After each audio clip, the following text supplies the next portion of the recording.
आज आप सबके समझ पूरे 60,000 अध्यापकों की नुमाइंदगी कर रही हूँ कि ये लोग क्या गुरुओं का सम्मान कर रहे हैं और क्या गुरुओं को आज राहत दे रहे हैं। विश्व गुरु की बात करते हैं, लेकिन आज संस्कार सब बड़ी उम्मीद थी कि मोदी साहब आएंगे राहत लाएंगे, मोदी साहब आएंगे सुधार लाएंगे, मोदी साहब आएंगे रोजगार देंगे। रोजगार मांगा तो कह दिया पकौड़ा तल लो, पेंशन मांगी तो कह रहे हैं अर्थव्यवस्था चरमरा जाएगी। साहब क्यों नहीं देखते अडानी इतना सारा पैसा लेके डूब गया शेयर मार्केट में। और इस बार यदि पेंशन नहीं तो वोट नहीं। आप पेंशन की बात कर रही हैं कि मीडिया जो है पेंशन की बात नहीं कर रहा है, मीडिया ये सब नहीं दिखाएगा। मीडिया के लिए तो आपका मुद्दा ही नहीं है, ये मुद्दा ही नहीं है न सरकार के लिए है। मीडिया मीडिया के लिए तो मुद्दा बागेश्वर धाम बाबा है। समाज के लिए नहीं है क्या? मीडिया सरकारी कर्मचारी के लिए नहीं है?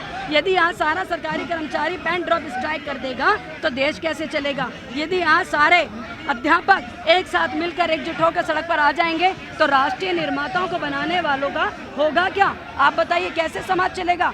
आचरण, चरित्र, व्यवहार, रोजगार बनाने वाले तो हम हैं। आज हम सड़क पर आ गए, ये कितना त्राहिमाम है देश में, इसको समझना होगा। सरकारों उठो, जागो, हमारी ओर भी ध्यान दो।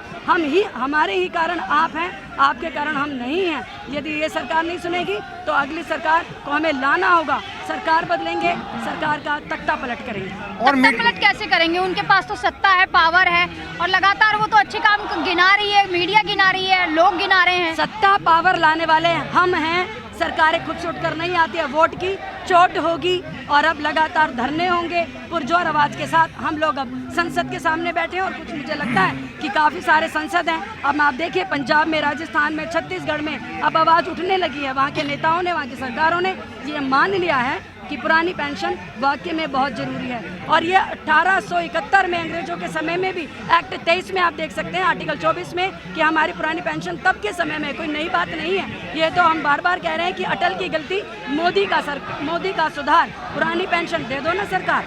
लेकिन सत्ता में लाने वाले तो आप ही लोग हैं, फिर अब परेशान हो रहे हैं। 2014 से बताया जा रहा है कि बहुत बदलाव किए गए हैं, इतने अच्छे कर दिया गया है, अच्छे दिन आ गए हैं। बड़ी उम्मीद थी कि मोदी साहब आएंगे राहत लाएंगे, मोदी साहब आएंगे सुधार लाएंगे, मोदी साहब आएंगे रोजगार देंगे। रोजगार मांगा तो कह दिया पकौड़ा तल लो, पेंशन मांगी तो कह रहे हैं अर्थव्यवस्था चरमरा जाएगी। साहब क्यों नहीं देखते अडानी इतना सारा पैसा लेके डूब गया शेयर मार्केट में? क्यों नहीं नीरव मोदी को पकड़ते, देश का पैसा वापस आए? ये इतना पैसा है कि सभी सरकारी कर्मचारियों को पेंशन मिल जाती। आप उन पर ध्यान दें। पैसा डूब रहा है और पूरा देश अब दो भागों में बट गया। पूंजीपति और अमीर होता जा रहा है और गरीब और गरीब होता जा रहा है। जगह जगह अब आंदोलन हो रहे हैं, आप देख सकते हैं। तो सरकार उठिए, जागिए, हमारी ओर देखिए, वरना अब दूसरी सरकार होगी। ललिता जी, आप बोल रहे हैं कि बट गया है और अखंड भारत का सपना दिखाया जा रहा है, हिंदू राष्ट्र बन रहा है। आप बात कर रही हैं, बात हिंदू राष्ट्र नहीं है मैडम, अखंड भारत बन चुका है ना। बात हिंदू राष्ट्र नहीं है। कर्म और यहाँ कथनी और करनी में बहुत अंतर है। ये कहाँ बट दिख रहा है मुझे बताइए। आप देख सकते हैं देश की अर्थव्यवस्था चरमरा रही है और बताया जाता है कि देश की अर्थव्यवस्था उठ गई है।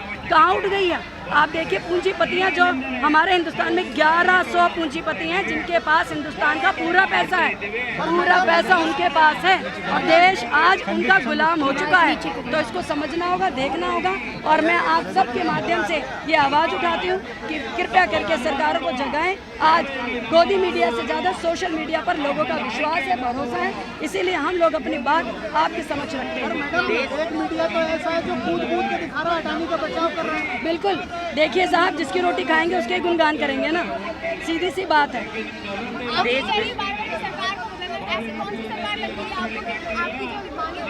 देखिए वर्तमान सरकार जो बजट पेश कर रही है, सीधी सी बात है, जो हमारी आवाज़ नहीं सुनेगी, हमारी बात नहीं सुनेगी, हमारा हक अधिकार नहीं देगी, हमारे धन की सुरक्षा नहीं करेगी।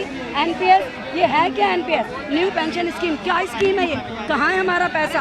हमारा पैसा कट रहा है। हमारा पैसा 24% हर महीने कटता है और उसके बाद वो शेयर मार्केट में जाता है। वो कहाँ जाता है, किसके पास जाता है, कब मिलेगा, कैसे मिलेगा, उसका हमारे पास कोई ब्यौरा नहीं है। कृपया करके उसे हमें बताया जाए, समझाया जाए और सभी सरकारी कर्मचारियों को आश्वासन और भरोसा दिलाया जाए। अच्छा, जब यहाँ पर आप धरना प्रदर्शन कर रहे हैं, आकर आपकी मांगे नहीं मानी तो आप क्या कुछ करेंगे? देखिए ये संकल्प धरना है। जहां आवाज़ उठा रहे हैं। इसके बाद बड़ा आंदोलन होगा, रामलीला ग्राउंड पे धरने धरे जाएंगे और अनिश्चित काल तक हम लोग धरना धरने की एक संकल्प में आज यहाँ आए हुए हैं। और मैं आपको बता दूं, आज हमारे साथ पूरा हेल्थ डिपार्टमेंट, नर्सिंग यूनियन है, केएवएस की यूनियन है, पूसा की यूनियन है, मंत्रालय की यूनियन है, आज डुक्कू डुकलसा पूरे कॉलेजेस की यूनियन यहाँ पर है, सरकारी कर्मचारी जो अध्यापक टीचर्स हैं उनकी यूनियन है, तमाम दिल्ली के जितने भी सरकारी महकमे सबकी यूनियन आज हमारे पास है। अच्छा, लगातार जो है आप लोग सभी जितने भी आंदोलन करता है बोलते हैं कि सरकार ऐसा कर रही है, ऐसा कर रही है, तो विपक्ष में कोई है कि जो आ सके, टक्कर में है कोई जो आ सके? नहीं है तो उठ जाएगा।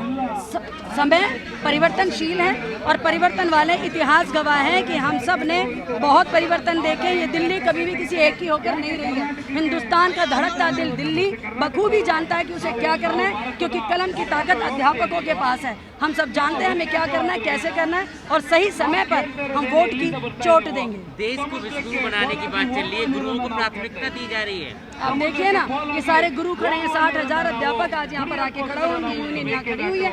मैं जेएसटी के पैनल अध्यापक शक्ति मंच की उपाध्यक्ष आज आप सबके समक्ष पूरे 60,000 अध्यापकों की नुमाइंदगी कर रही हूँ कि ये लोग क्या गुरुओं का सम्मान कर रहे हैं और क्या गुरुओं को आज राहत दे रहे हैं। विश्व गुरु की बात करते हैं, लेकिन आज संस्कार, सभ्यता, संस्कृति सब गर्त में जा रहा है। सारे प्रवक्ता हैं जो बड़ी बड़ी बातें करते हैं। अभी रंग को लेकर इन्होंने चर्चा की, लेकिन अंग को लेकर कोई चर्चा नहीं की गई। तो ये बड़ी शर्मनाक बात है, क्योंकि मैं अध्यापक हूँ और अध्यक्ष हूँ, तो उस मामले में अपने देश की बात करूँ।